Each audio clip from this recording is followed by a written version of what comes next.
latest information right now. So on Wednesday, we talked about how the governor announced his plans for reopening the state of Florida in phases.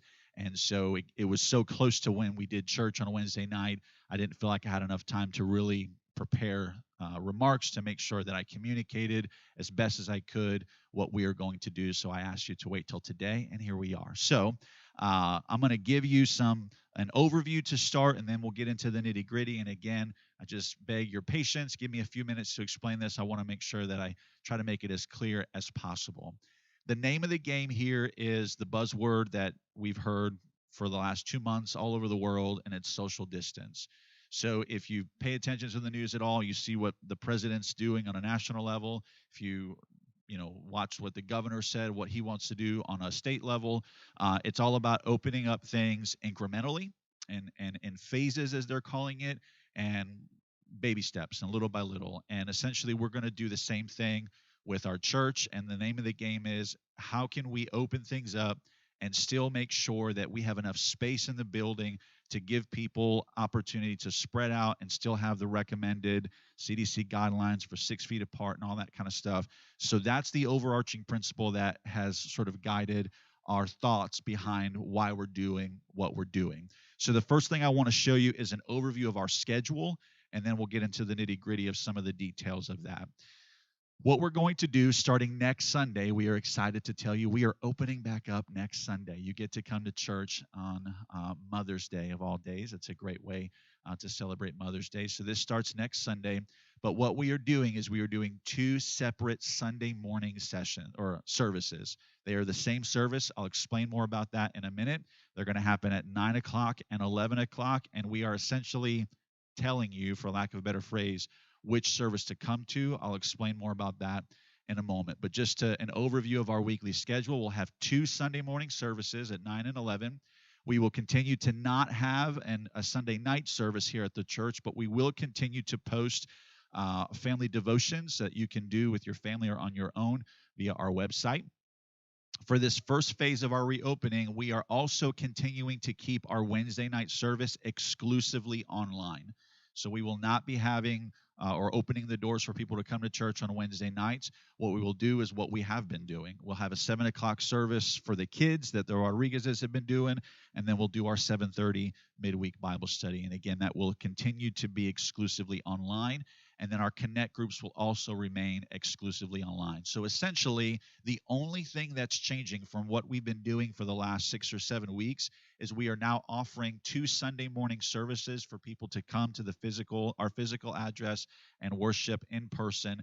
Although you can still worship online as well, both services will still be live streamed in addition to our Wednesday night service and our Connect groups. But again, only thing that's changing for this first step of our reopening strategy is that we're offering these 2 Sunday morning sessions. So let me speak to that specifically.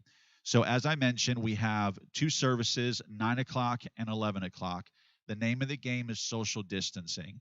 How can we open up the building and still try our best to make sure that we keep as many people, not have everybody gathered in the sanctuary all at the same time, and give people an opportunity to spread out and be as healthy as possible.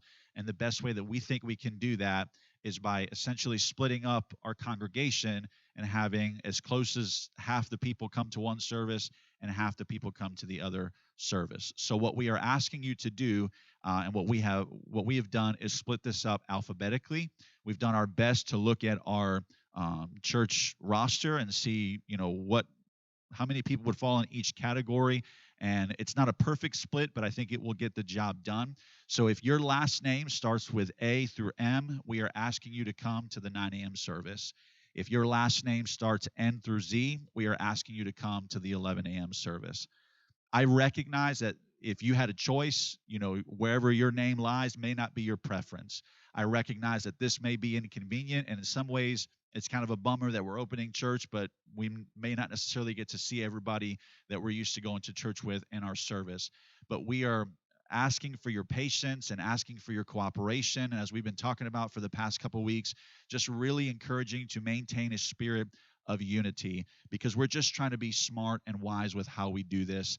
and keep everybody as healthy and safe as possible. So it may not be what you want, and it may be inconvenient, but I'm encouraging you to please help us with this and help us with cooperating with the way that we've broken this up. If we just said we're doing 9 and 11 and left it up to everyone to decide what service they wanted to come to, if everybody comes to the same service, then it defeats the whole purpose of why we need to do this and why we think we need to do this to begin with. So this is how we're going to break it up, and we're asking for your help and cooperation with that. There are two exceptions that I can think of to this, to where you might go to a service that doesn't necessarily match up with your name designation. The first is if you serve in a ministry where your ministry department head has asked you to serve in that ministry for a particular service that may not correspond with your name. For example, maybe you're on the music team and Sister Amanda has asked you to come and pray, sing, or play an instrument for the 9 o'clock service, but your name's at the end of the alphabet. Normally, you would be at the 11 o'clock service. If you're serving in a ministry capacity, then please come to the service that your ministry department head has asked you to be at and participate in, so that we can make sure we can fully staff both of these services. The other exception is if you have no transportation to church and you rely on somebody else to get you to church, then you would go to the service that your ride is going to, regardless of if it matches with your last name. Outside of those two exceptions that I can think of, please, let's do our best to cooperate with this, and hopefully we can give us an opportunity, like I said, to maintain space and be able to spread out in the sanctuary.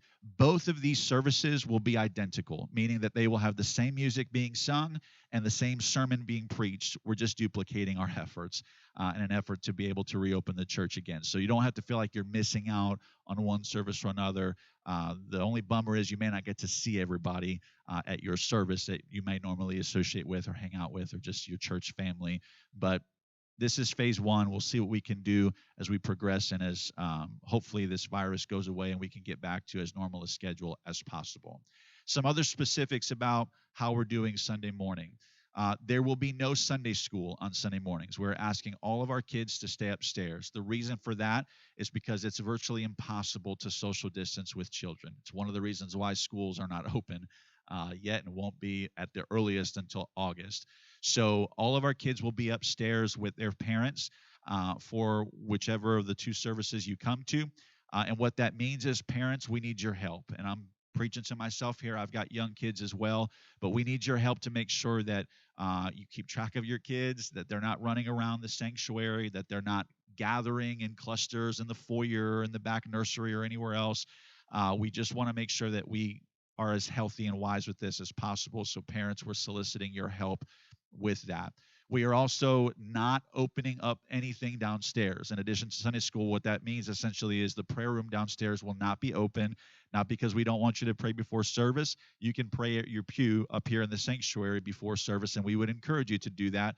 We just want to minimize a number of people that are spread out all across the facility so that we don't have to make sure that we clean everything and whatnot. We want to try to keep this as organized as possible.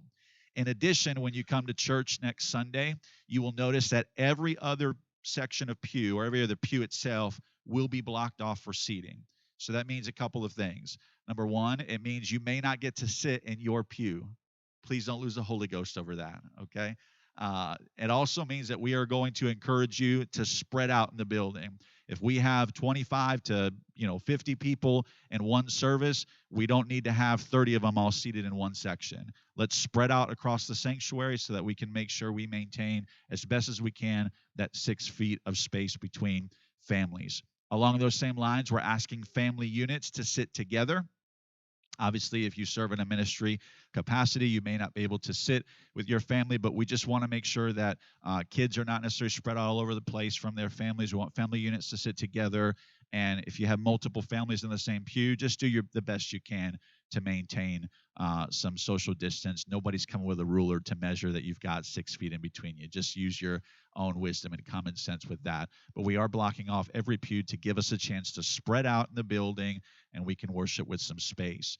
Our door greeters will be wearing face masks when they greet you. Door greeters, if you serve in that ministry, do not stress out. If you don't have a face mask or you don't know where to get one, Sister Bernard, who leads that ministry, has volunteered to make face masks for everybody on her team. So you will get your own. If you have your own already that you'd prefer to use, obviously use that. And our door greeters, you only need to wear it while you're greeting. You're not expected to wear that for the duration of service. And everybody in the church, we're not necessarily asking you to wear a face mask when you come. If you would prefer to, if that makes you feel better, safer, by all means do so. We're not going to discourage it, but we're also not making it a requirement or a necessity to be able to come to church. So use your own wisdom and discretion in that regard. We just don't want you to be alarmed when you see that the face greeter or the door greeters will be wearing face masks. So be mindful of that. Our offering, the way that we do offering, is going to be the same as what we have normally done in the past. Our ushers will be here. They will stand up front. We'll march to do our offering. We're just asking parents, if you could avoid having kids come forward. Again, we're just trying to keep this as organized as possible. If you have started giving online, I would encourage you to continue giving online. That's really the most convenient and the best way to give and the safest way to give. But if you can't for whatever reason, you can, obviously bring your cash or your checks, and we'll take it that way. The less cash we have to deal with, though, the better it is. Just logistically, and also for our bookkeepers, the less money that they have to handle, the better it is for them as well. So be mindful of that. Now, a couple things that will be very different for us, especially as Pentecostals. If you've been to our church, that we make time in every service to pray, and we invite people to come forward, and we do what the Bible teaches, to anoint with oil and pray the prayer of faith. We are still going to have prayer during the service. What we are not going to do is necessarily invite you to come forward to pray. Again, the reason is because we want to be safe, and it goes against the guidelines to have a cluster of 5-6 people all gathered together up at the front, laying hands on each other and all that kind of stuff. So if you want specific prayer about something and you want to be anointed with oil, we're still going to do that. We're still biblical. But what we're asking you to do is just to connect with someone on the ministry team before church or after church, and we can handle those requests on a one-on-one basis. Otherwise, we'll just have a time of prayer corporately together in our service. We just won't say, hey, if you want prayer, feel free to come forward. Additionally, and along those same lines, we're going to have altar service like we normally do in a Pentecostal church, but we're not necessarily going to ask everybody to come forward for altar service for the same reasons. So, don't think we're throwing doctrine away or we're not apostolic anymore. We don't necessarily give an appeal to come forward. Instead, we ask you to make an altar right at your pew. God can still move right where you're sitting as well. So just understand that that's why we're doing that. Some other kind of miscellaneous things. Our water fountain will not be accessible, again, for health reasons. We're trying not to pass germs as much as we can. So if you're somebody that knows you need water during a service, make sure you bring a bottle of water with you. And as much as we can, we want to try to limit the number of people that are using the bathroom at the same time. Obviously, the bathrooms are going to be open. You can't open a public place and not offer public facilities for people to use. But as much as we can limit the congregating in the bathroom or multiple people in the bathroom at the same time, we encourage you to be mindful of that. Again, parents, help us with kids. If you know your child has to go to the bathroom, if they're really young, go with them.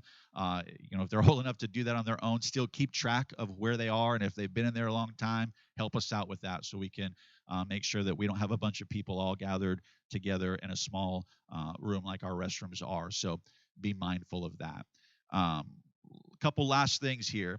If you follow the news, you've seen the governor when he had his press conference this past Wednesday. He was given his plans for how they want to reopen things in the state of Florida little by little. One of the things he made a big emphasis was that their team is advising that if you are elderly, which they are defining as 65 or older, and or if you are at a high-risk population, high risk of getting the disease or the virus because perhaps of a compromised immune system or whatever the case may be, they are still advising you to do what we've done, to do what we've been doing for the last 2 months and stay home. As it relates to what we're asking you to do, if you fall into one of those two demographics here at our church, I'm leaving that up to you. Use your best wisdom and your best judgment. You will not be looked down upon if you don't feel safe being at church and you still want to worship on the live stream. No one's going to call you and ask where you were and why you weren't at church. If you're not in one of those high-risk populations, but you still don't feel safe being out in public, again, feel free to continue to engage with us online via the live stream. We want you to participate, and we're not asking anybody to do anything that they don't feel safe doing. So if I'm leaving that call up to you individually. We are not going to turn away anybody that is, just because they might be elderly, and we're not going to necessarily know who's high risk and who isn't. So that's your call, and you need to make that. However, if you are sick, regardless of your age or your high risk, population and all that stuff, I'm not leaving the call to you. I'm asking you as politely as I can. If I could use the word, I'm telling you, stay home. Okay. You do not have to flex your spiritual muscles and act like you're going to be a super spiritual giant and power through your sickness and go to church anyway. We appreciate the sentiment, but to be honest with you, you're not super spiritual. It's super inconsiderate.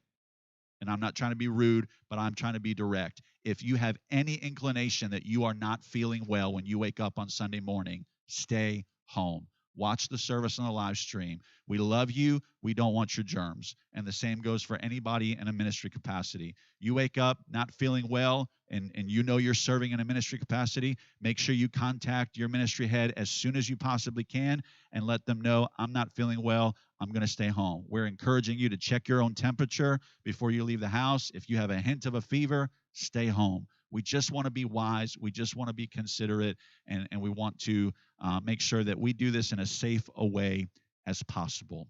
So some FAQs, if you will. When will all this happen or begin? Again, it will start next Sunday, May the 10th. We'll have a 9 o'clock service, an 11 o'clock service. We're asking you to come to the service that is designated with your last name. How long is this phase one going to last? We don't know. We don't know. Obviously, as things start to reopen across the state and across the country, we're hoping that this virus, runs its course and goes away and does whatever the Lord's will is to be done. But there is the possibility that as things start to open up, there's going to be more cases and more situations. And who knows what's going to have to happen at a state level and a national level, and whether they're going to call for another quarantine or whatever. So it would be ridiculous for us to say we're going to do this for a week or 2 weeks or a month. We have no idea. This is just the first phase that we feel like is safe and makes the most sense, and will get us back in the building again and get us interacting with one another again in a modified manner. So we'll take it week to week and see what happens there. We'll continue to post information online on the website and via our social media platforms, when we go to phase two, which basically just means opening more services. We do a Wednesday service, or we go back to our regular schedule, whatever the case may be. We'll take that on a week-to-week basis. Will there be any changes to anything that I'm talking about? Maybe. We don't know.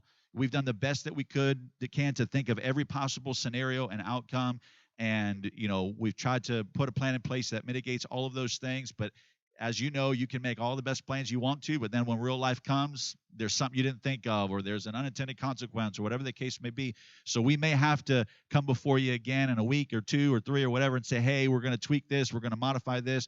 We're asking for your patience with that. Be patient with us. Be flexible. Don't get something stuck in your crawl because of it. We're all in this together, and we're trying to make this happen as best as we can. If you have other questions that perhaps I haven't answered this morning, feel free to call the church. You can text me if you have my number, or you can just email the church. It's on the slide there that's on the screen, thesanctuaryac@gmail.com, and I'll do the best I can to get you an answer to whatever questions you may have.